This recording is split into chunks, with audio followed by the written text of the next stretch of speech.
சேலம் மாவட்டம் சங்ககிரி வட்டம் அரசிராமணி பகுதியில் அமைந்துள்ள அருள்மிகு பெரியநாயகி தாயாருடன் அருள்மிகு சோழீஸ்வரர் திருக்கோயிலில் 15 ஏப்ரல் 2026 அன்று பிரதோஷ விழா மிக விமர்சையாகவும் பக்தி பரவசத்துடனும் நடைபெற்றது. பொன்னார் மேனியனே புலித்தோலை அரை கசைத்து. அன்றைய மாலை நேரம் கோயில் வளாகம் முழுவதும் ஒரு தெய்வீக அமைதி நிலவியது. சூரியன் மறையும் நேரத்தின் மென்மையான ஒளி தீபங்களின் பிரகாசத்துடன் கலந்து அந்த திருத்தலத்தை ஒரு ஆன்மீக உலகமாக மாற்றியது. தூபத்தின் நறுமணம் காற்றில் பரவி ஓம் நமச்சிவாய என்ற இறைநாம ஓசை பக்தர்களின் இதயத் துடிப்போடு ஒலித்தது. எங்கு பார்த்தாலும் பக்தி வெள்ளமே பொங்கியது. விழா நிகழ்ச்சிகள் நந்தி பகவானுக்கு நடைபெற்ற அபிஷேகத்துடன் தொடங்கின.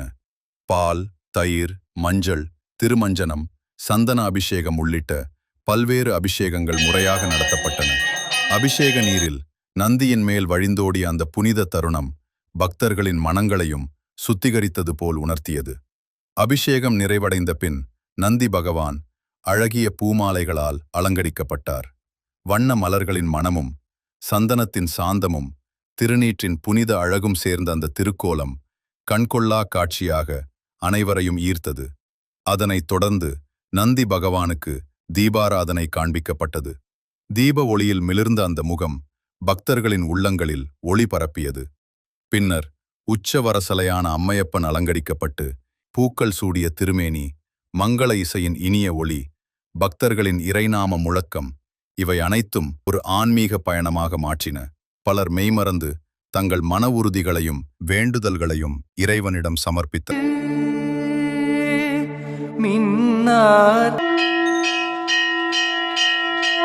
சிலர் கண்களில் கண்ணீர் மல்க, சிலர் மனமும் உருகி குடும்ப நலம், உடல் ஆரோக்கியம், வாழ்வு முன்னேற்றம் ஆகியவற்றிற்காக இறைவனை நாடினர்.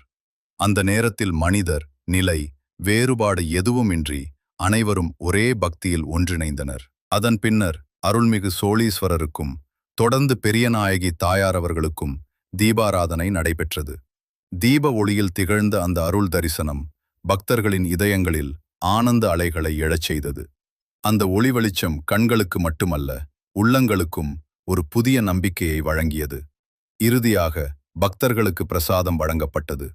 மெய்மறந்து இறை வழிபாட்டில் கலந்து கொண்ட பக்தர்கள் பிரசாதத்தை அமுதுண்டு இன்முகத்துடன் மனநிறைவோடு தங்கள் இல்லங்களுக்கு திரும்பினர். அந்த நாள் ஒரு சாதாரண திருவிழா அன்று. அது பக்தி, அமைதி, ஆனந்தம் ஒன்றிணைந்த ஒரு தெய்வீக அனுபவமாக அனைவரின் மனங்களிலும் நிலைத்துப் போனது.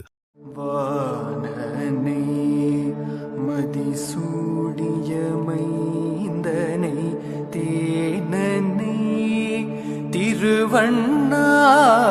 திருவண்ணாமலையனை வானனை மதிசூடிய மைந்தனை தேனனை